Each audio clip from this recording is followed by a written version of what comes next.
Tes 1 2 3. Halo semuanya, selamat malam. Kembali lagi bersama CV di sini. Ya guys, jadi mulai setup yang ini aku mohon izin ya. Karena seterusnya juga mungkin kita akan lebih sering pakai yang kayak gini karena aku mau pulang kampung guys ya, tapi tidak menyurutkan semangat untuk tetap membuat konten dan update di market. Oke.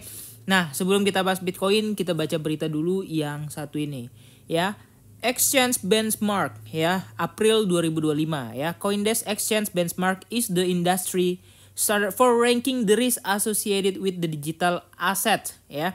Digital assets exchange sector. The sector is updated twice annually to reflect the fast changing digital asset landscape, and it's backed by thousands of hours of research and encompasses ya more than 100 qualitative and quantitative metrics. Nah, jadi kita perjelas saja. Ya, jadi intinya di sini kita baca bahasa Indonesianya, Binance telah mengamankan ya posisi teratas. Jadi mereka rank 1 dalam peringkat bursa terbaru di CoinDesk yang diupdate tadi twice annually atau 2 kali dalam setahun. Ya, memimpin dalam kategori spot dan derivatif. Artinya dalam kategori spot dan juga features ya. Jadi ada sebanyak 87 bursa dinilai oleh CoinDesk ya, data selama proses ini, dan Binance di posisi terdepan diikuti oleh Coinbase, Bitstamp, dan Kraken di 2, 3, 4-nya. Ya, bursa dielevasi di kategori resiko menggunakan metrik dari 100. Kategori risk ini mencakup resiko KYC, transaksi, keamanan, kualitas pasar, transparansi, dan banyak lagi. Pengakuan ini menyoroti komitmen Binance untuk menyediakan platform yang aman, andal, dan mudah digunakan bagi jutaan pengguna di seluruh dunia. Dengan lebih dari 270 juta. Gila, 270 juta nggak tuh? Bahkan ini lebih banyak daripada penduduk yang ada di Spanyol atau di ini ya. Apa sih namanya satu lagi negara itu tuh? Negara di Eropa gitu ya. Nah, itu volume perdagangannya 4 kali lipat dari bursa terbesar berikutnya, menunjukkan keunggulan pasarnya yang signifikan ya. Dari Coinbase mereka unggul volume itu 4 kali lipat. Jadi misalnya si A ya, si Binance ini 20 juta misalnya, ya dibagi 4 berarti cuma 5 juta yang rank keduanya, yang artinya itu udah jauh lewatnya kayak gitu ya. Nah, alasan menggunakan Binance tentu aja ya, kalian tahu aku udah pakai Binance dari 2019 ya, meskipun di 2020 kita baru pindah secara masif karena ada beberapa kerisauan yang kita rasakan ketika kita main di CEX lokal pada waktu itu. Benar-benar yang mungkin pengikut aku dari lama udah tahu ya, yang itu yang sering maintenance, tiba-tiba gak bisa jual koin, tiba-tiba pas ngepump tiba-tiba maintenance juga. Ya aku gak ngerti alasannya apa.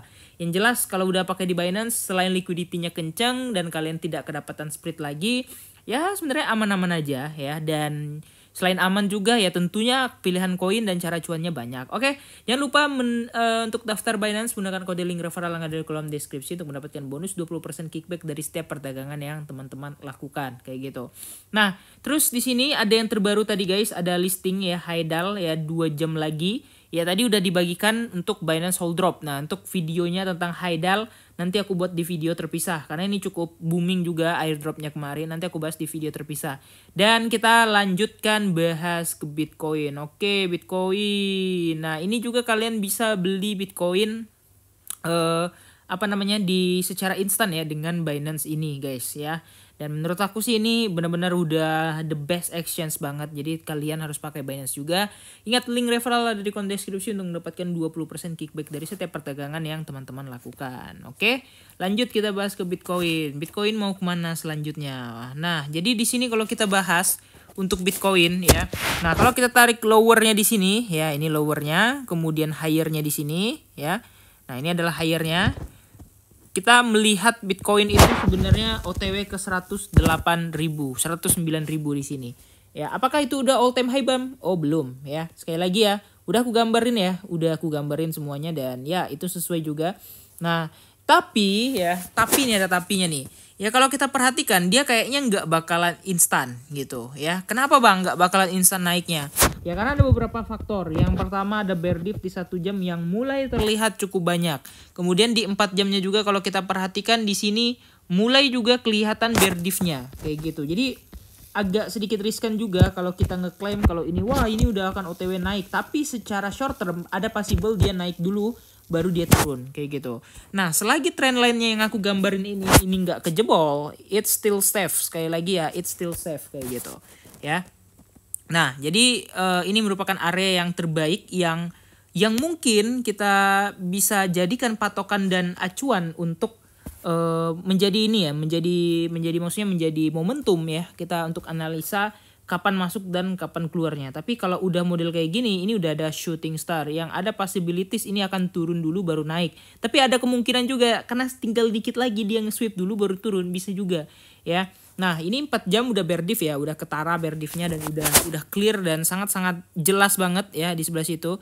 Ya, jadi kalian tinggal melihat market lebih deeper lagi seperti apa ya. Jadi saran aku ya, karena alt juga masih jelek, jangan FOMO ya. Jangan lupa juga pakai Binance dan trading Bitcoin di sana.